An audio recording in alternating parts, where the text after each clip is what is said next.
Welcome to the Vegas Offshore Wise Guys Show. I'm Joe Duffy of OffshoreInsiders.com, and along with Troy West of TroyWins.com, we're going to be previewing some of the off-season futures, whether it's in the NFL or college football, odds to win a conference, odds to win the divisions, etc. We'll be doing it all summer long here at Sportsbook Review. Make sure you click subscribe right now. Of course, this is a video that's going to be good all summer. Maybe those of you are watching it shortly after we recorded it during World Cup. All the best World Cup previews and the best World Cup sports books are at Sportsbook Review. Either way, regardless of whether you're watching this in June, July, August, early September, make sure you click subscribe right now. And Troy, like I said, we're previewing the AFC conference, the odds to win the AFC conference in this report. No surprise, you could say this, I think, every single solitary year. The New England Patriots are the favorites at plus 140.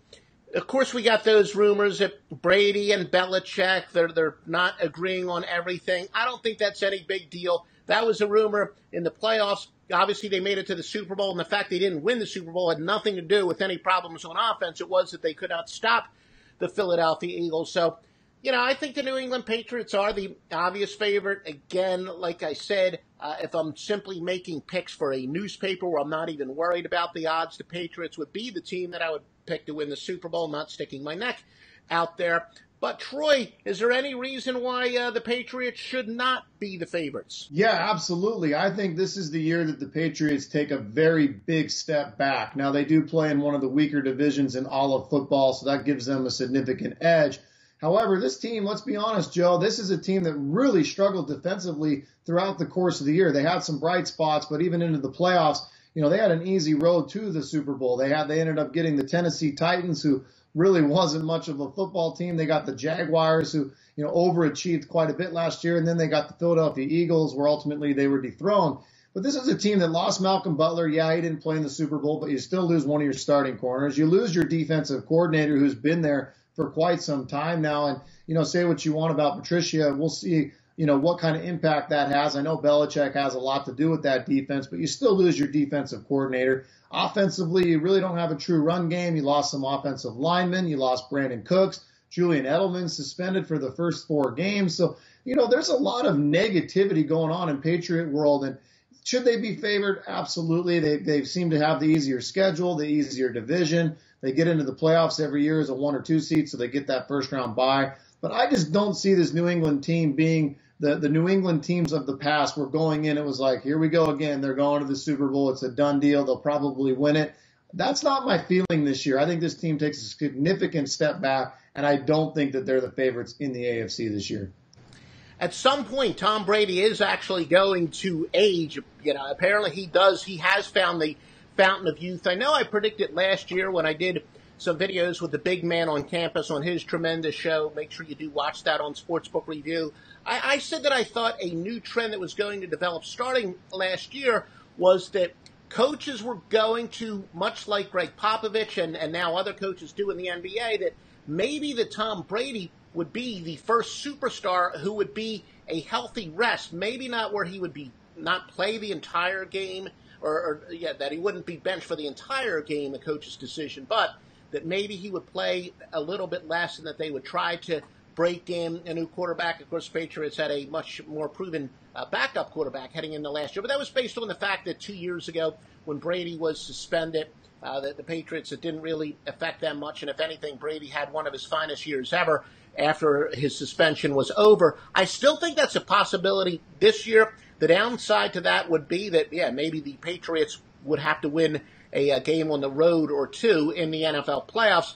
But, for that reason, and we're not previewing, of course, the over-under on team wins this year, maybe I would predict the Patriots, though, to go under their win total. Still, Dante Hightower is returning from an injury. That will help their defense a little bit. But, I'm not necessarily saying that they are a lock by any stretch of the imagination. In fact, before this report's out, for Sportsbook Review, I'm going to talk about some great long shots, I think, and the team that is plus 380, the Pittsburgh Steelers. I definitely like them. The big problem is the Steelers, Mike Tomlin, You got to have some questions about him. The Steelers, year in, year out, seem to lose to an inferior team in the playoffs, but still, I'm a big fan. Anybody who buys my picks at offshoreinsiders.com, even going back to my score phone days, know that I love skill position players, guys who touch the ball. Steelers have the best so-called triplets out there when it comes to superstars at quarterback, running back, and wide receiver. Now, some problems with Le'Veon Bell, and I'll talk about a little bit more in a moment. But, Troy, how about those Pittsburgh Steelers at plus 380?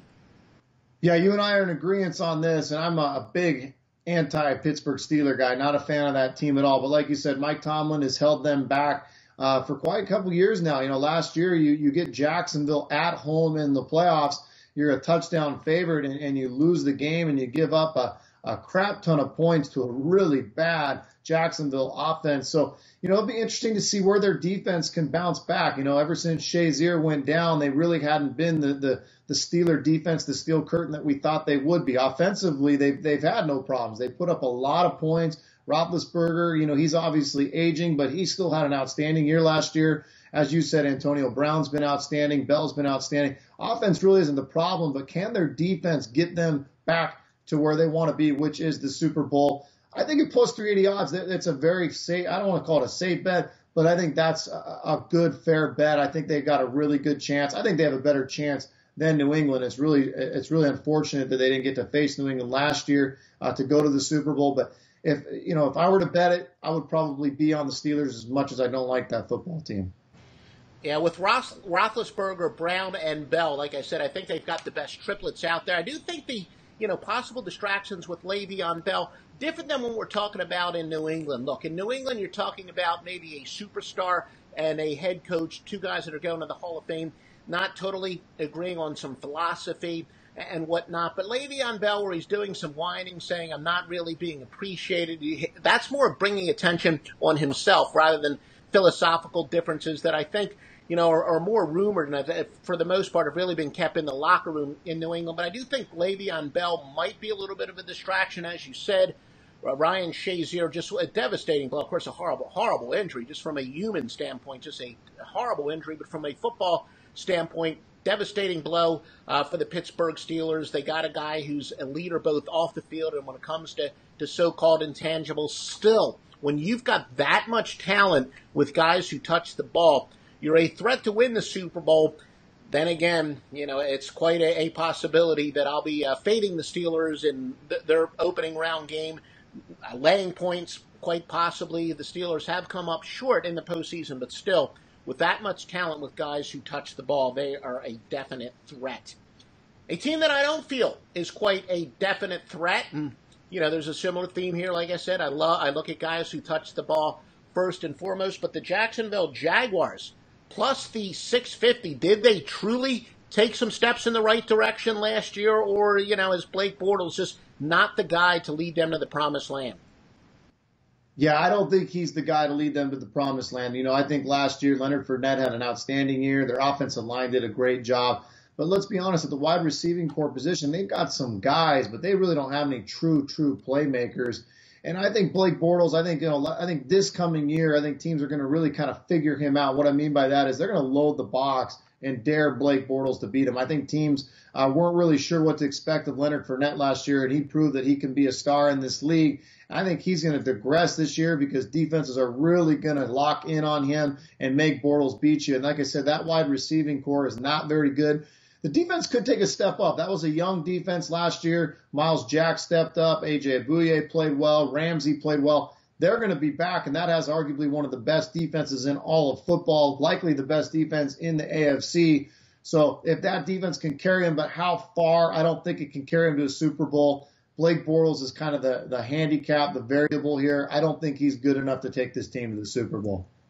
In fact, the Jaguars do have 12 of their top 14 defenders coming back, so they are without question one of the top defenses. But then again, as far as I'm concerned, they and the Houston Texans, who we'll talk about in a moment or two, kind of the poster child of the old cliche, defense wins championships. Well, I always say defense wins championships as long as you have a great offense, and the Jacksonville Jaguars and the Houston Texans are certainly proof of that with some mediocre offenses over the past couple of years. That's why they haven't been able to take the next step.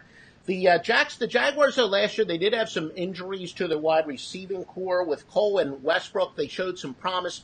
Do you think their wide receivers can be a little bit better? As you said, they got the running back in Fournette, but those physical running backs, it's tough to put back-to-back years together. So, we'll see how he does in his second year in the NFL, taking a pounding. Maybe it'll be a good thing if he gets suspended a game or two, and that'll possibly help him on the long run. I talked about guys who maybe coaches should rest a little bit. I think Fournette, because of his style, perhaps. Look, Blake Bortles, he's the guy where I'd be a great politician because I've definitely flip-flopped on him a couple times. I loved him coming out of college. I love athletic quarterbacks, and that he certainly is. And then, when he was making some mistakes in his first couple years in the NFL, I said, look, he's coming from Central Florida, so it's a little bit more of a learning curve than if he were coming from an SEC school or even an ACC, but, one of the power conference schools. So I'm like, yeah, that's just something that'll come with experience. But then he just started making just terrible decision after terrible decision, finally took a step in the right direction last year. In that, who knows, maybe Blake Bortles has arrived. I know they've been saying he's been, working pretty hard in the postseason, and clearly I think he's going to take less chances this year. But Jacksonville, I think they'll probably be a few people's dark horse team. They're just not going to be mine because, I'm no longer sold on Blake Bortles. I used to be, but hey, one of the reasons that I say I don't like to make futures bets, I want to make week-to-week adjustments, and Blake Bortles, he could win me back. I could be back on his bandwagon. Well, I just talked about the Houston Texans. They'll be one of my dark horse teams for reasons I will explain in a moment. But then again, question marks when it comes to injuries on both sides of the ball. But the Texans are plus 800. Troy West.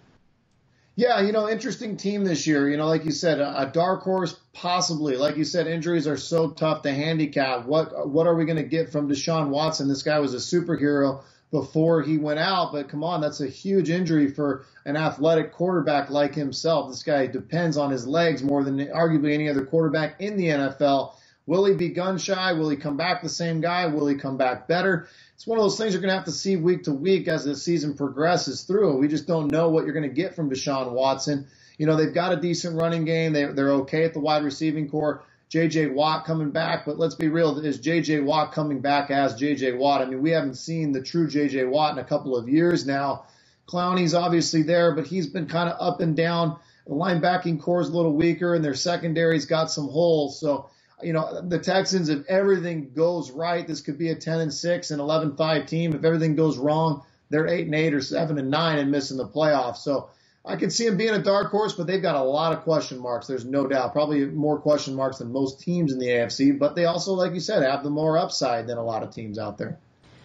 I made the comparison. I think, if anything, the Houston Texans are a little bit like the Philadelphia 76ers of the NFL. I know that when we did our NBA show together, I think we were both saying that the 76ers, more than just any team in recent memory, they had so many question marks, but so many potential exclamation points that the Sixers were truly that team that could be worst or first. I don't think that Houston is quite that extreme, although when you're talking about the NFL, there's, you never ever know about injuries. And like we said, the key player on defense, J.J. Watt, and the key player on offense, Deshaun Watson, are coming back from injuries. But look, Watson is a pure winner. We saw that in Clemson. He almost single-handedly 2 years, or in his junior year in college, beat Alabama with a tremendous game. And then, of course, he finally was able to knock off Alabama. He's one of the greatest college football quarterbacks. He's got everything, whether it's a physical ability, he's got that leadership ability. And last year, he came out in historic fashion in his 6 starts.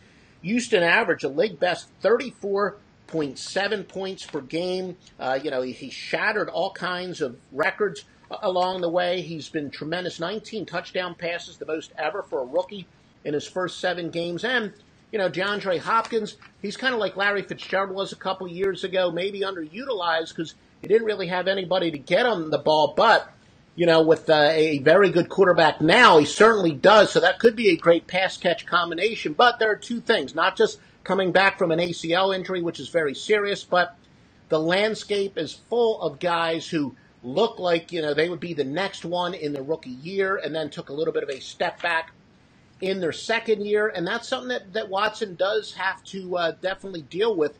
We will see about that as teams are able to look at some game films. These coaches are busy in the offseason, so they have a chance to see what his strengths and weaknesses are. And, there's just so many guys. Marcus Mariota we'll talk about in a moment, but he and Jameis Winston, I remember when they came out of college, it was, which guy was the better of the two superstars. And then it looked like in their rookie year, the answer was both.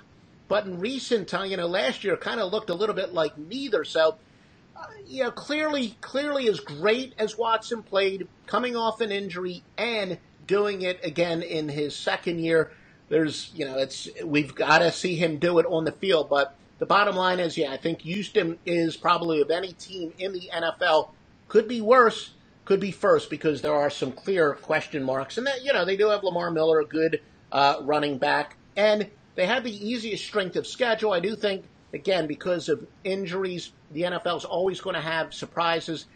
I think it's tough scientifically to really measure the strength of schedule in the offseason, but Houston does have a pretty good road there, which means that maybe they'll be playing some home games in the playoffs, which, of course, help their Super Bowl chances.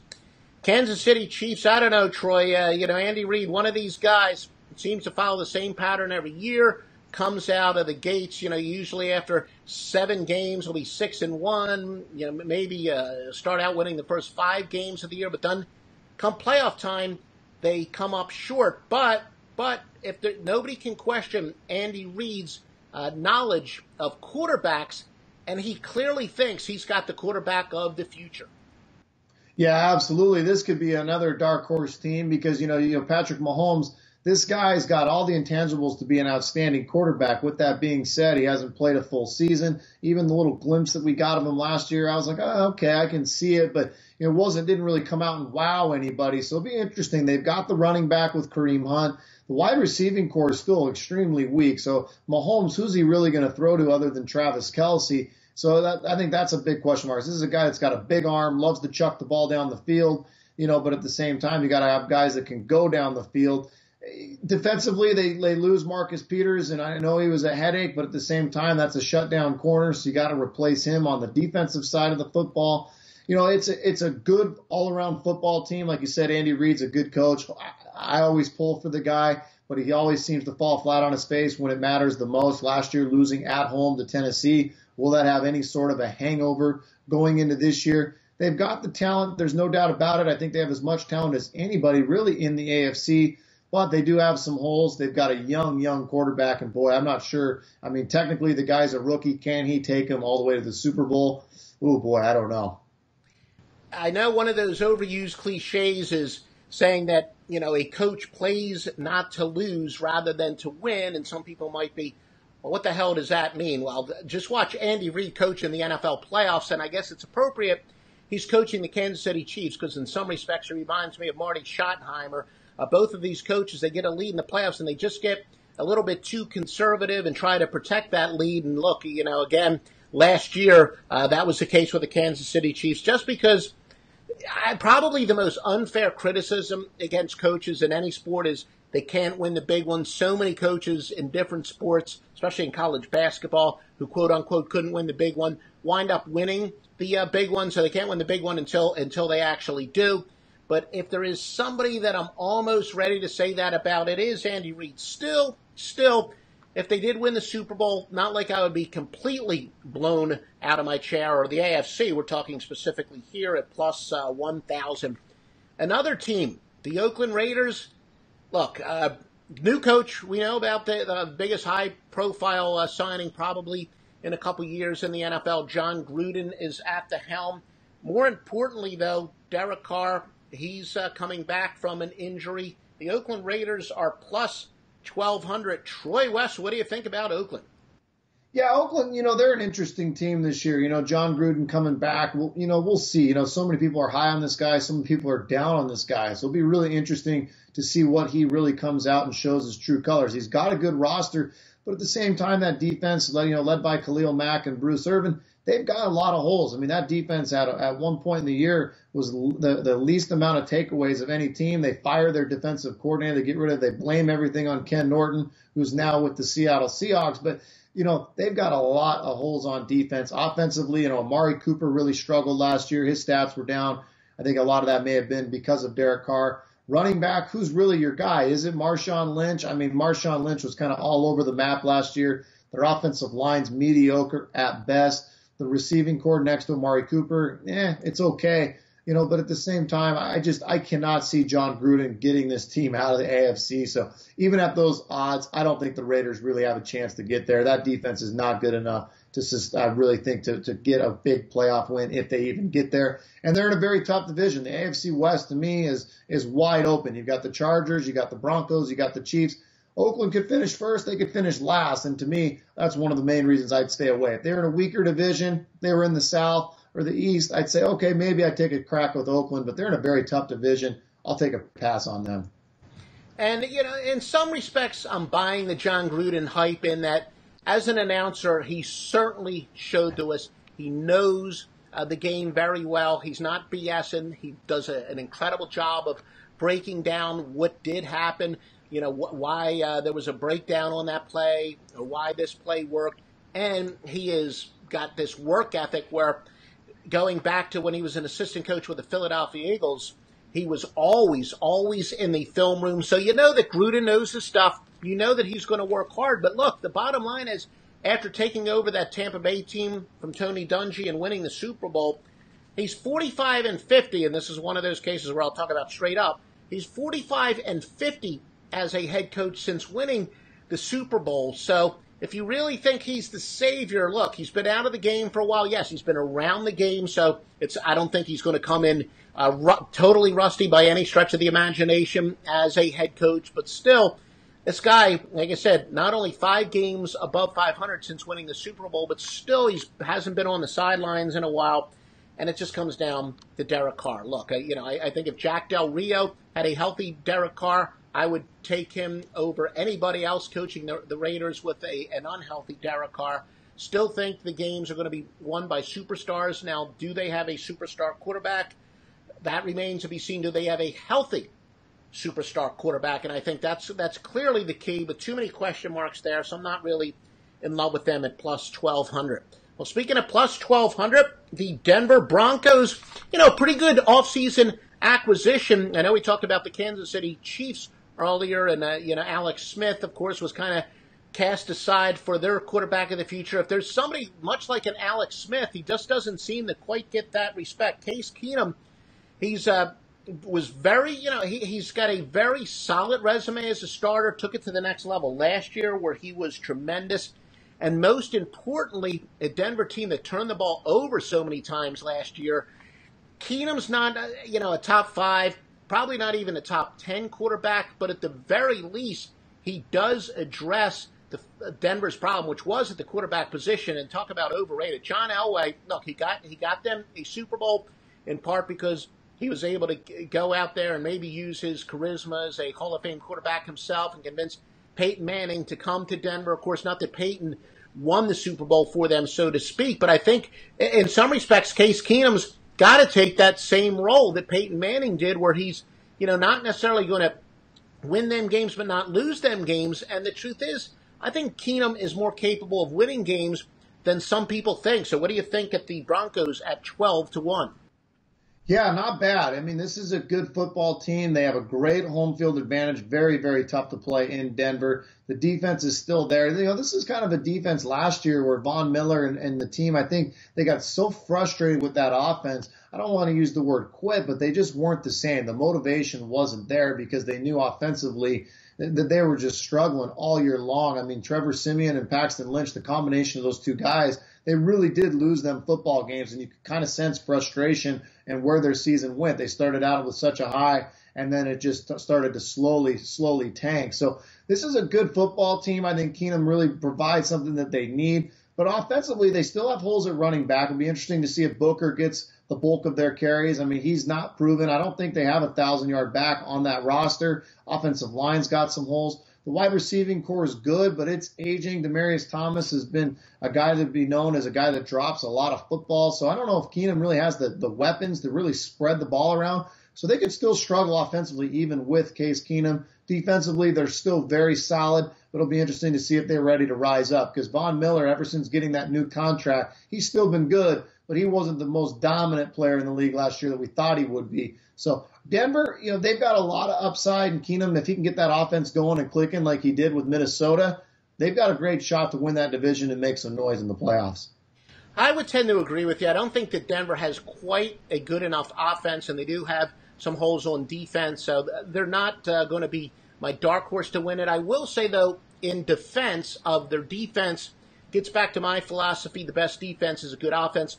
Because of Denver's untimely and just terrible turnovers last year, I think they really put the defense in too many difficult positions, so the fact that they should definitely turn the ball over much, much less this year, I think their defense will be better. And that's, one of the things that I have to explain. That, people are hearing me right. There are times when, for example, when a good, whether it's a possession receiver or a good running back gets hurt, I say that hurts the team's defense, and it actually increases the chances of the game going over the total. And that's something we'll talk about, maybe on our in-season previews. But I do believe that the best defense is a good offense.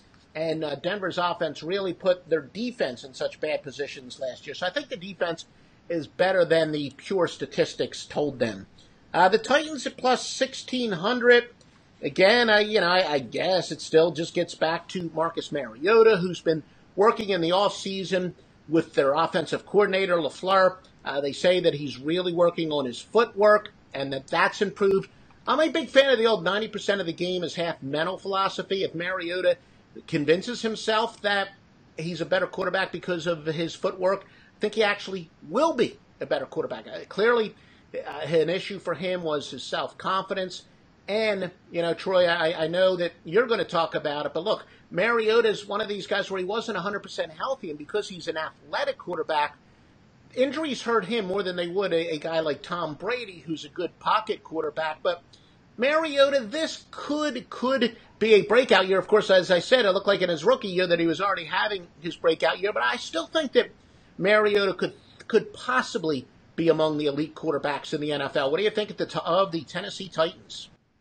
Yeah, one of the big question marks coming in is Mike Vrabel as well. I mean, here's a guy that, no head coaching experience, ends up landing the job. They run out Malarkey, who really had this team overachieving last year. It's truly remarkable to think how hard it is to win an NFL playoff game. He goes into Kansas City and wins, and he still gets canned. And even in that other game against the New England Patriots, they were competitive there for 2 to 3 quarters before the wheels came off. But, they've got a new head coach. They, like you said, they go out and get Malcolm Butler on defense. It'll be interesting to see where, maybe a fresh home for him is does he go back to being a shutdown corner in this league? And then, like you said, Mariota, here's a guy, last year really kind of a gimp the whole second half of the year, still was able to get some wins. They grinded out games with Derrick Henry.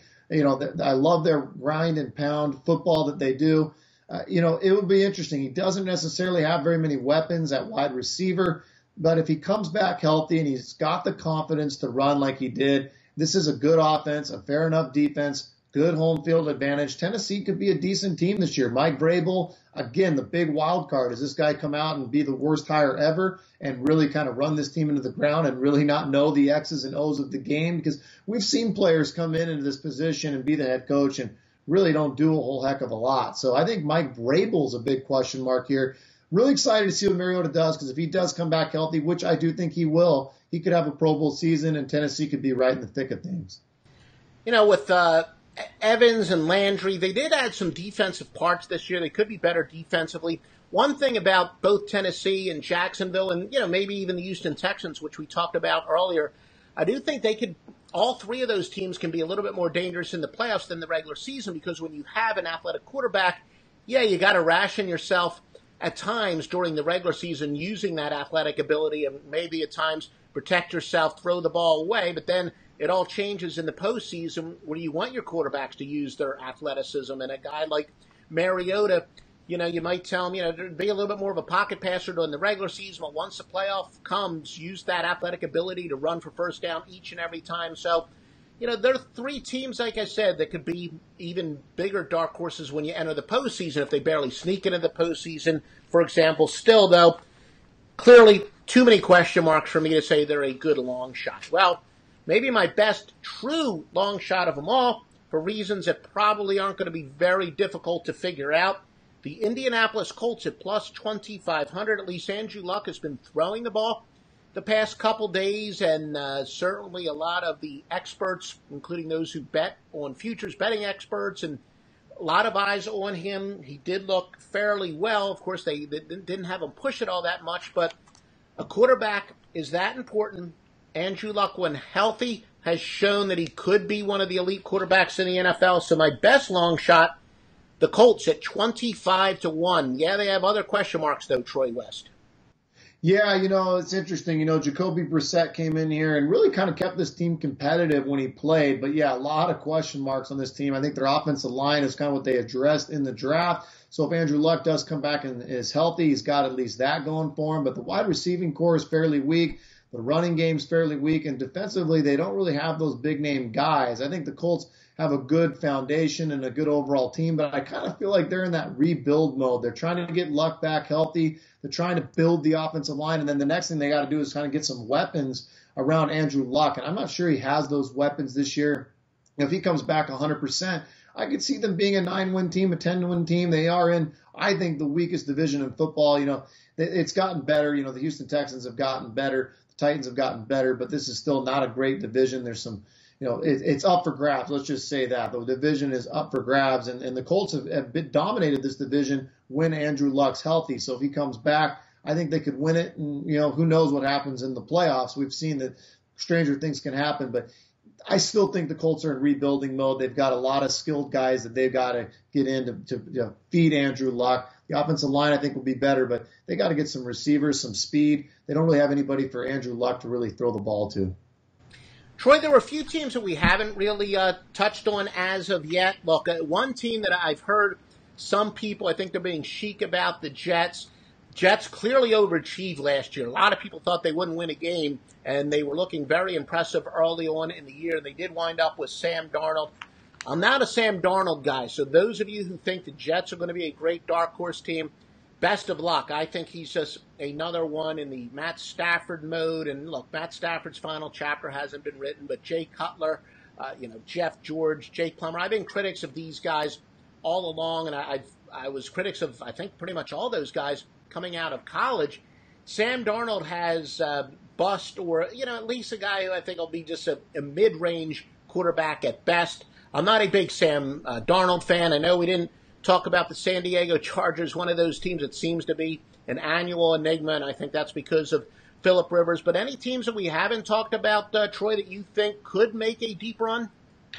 The Miami Dolphins, I think, have a decent team. If you get Ryan Tannehill back and he's healthy, Adam Gase did an outstanding job with that team last year for all the injuries that they had. Defensively, they're pretty solid. Offensively, they've got some weapons. Let's be honest, they did it without a quarterback last year. I don't say they did it, but they stayed in football games without a quarterback last year. Jay Cutler was the emergency signing, and let's be honest, that was a huge mistake and quite brutal, to be honest with you. But if Ryan Tannehill can come back and he plays at a very high level, this Miami football team could win that division, and they could compete with the New England Patriots. I firmly believe that. They've got a decent running game. The offensive line's been good, and like I said, their defense has been enough to keep them in football games. So a true dark horse, maybe not, but if Tannehill comes back and he plays a full season at 100%, this Miami football team, don't sleep on them. They can win some football games. Well, there's where Troy and I disagree. I'm definitely not a Ryan Tannehill fan. Now, I know statistically 2 years ago he was very efficient, and I do think that efficient quarterbacks are very underrated, but Troy and I have wound up agreeing a little bit more than we disagree, but at least we can kind of wind up this video strongly disagreeing on Ryan Tannehill. I think he's another one of those guys who at best might be a top 15 quarterback, but who knows? We've seen, some late bloomers over the years, and Ryan Tannehill, maybe one of them actually is not all that old, so it's not like he'd be that late of a bloomer, and I will admit he did show 2 years ago taking some positive steps in the right direction. So, yeah, the Miami Dolphins, who knows? Maybe they will make me look like a fool, but like I said, I love making those week-to-week adjustments. That's the magic of handicapping. That's the magic of not really betting a lot of money on a futures bets because, as I said, I like to keep my mind clear. I don't want to be in any way biased and married to any preseason bets, any preseason predictions that I did make. But no, excellent job, Troy, and you always do an excellent job. Why don't you tell everybody what they can get at TroyWins.com?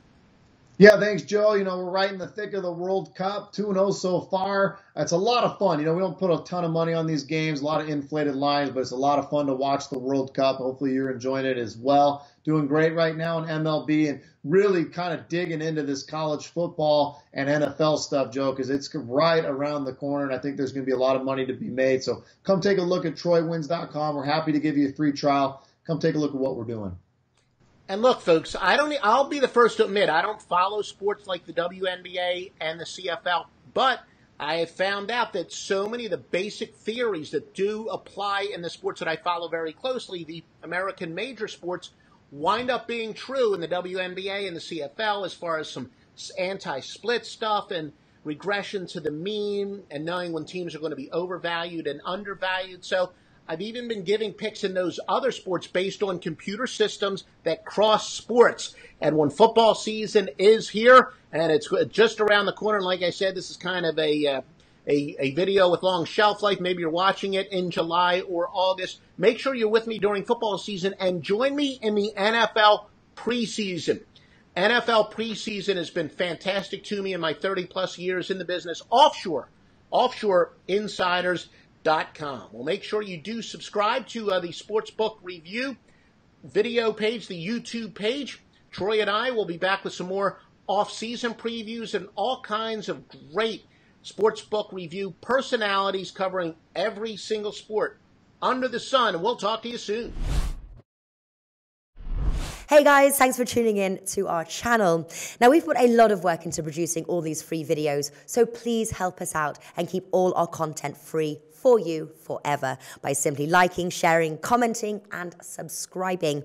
Now, not to mention, a visit to our industry-leading website will warm the hearts of all our SBR employees, especially myself. Now, the links are over there to the left, so do check those out. Thanks for watching.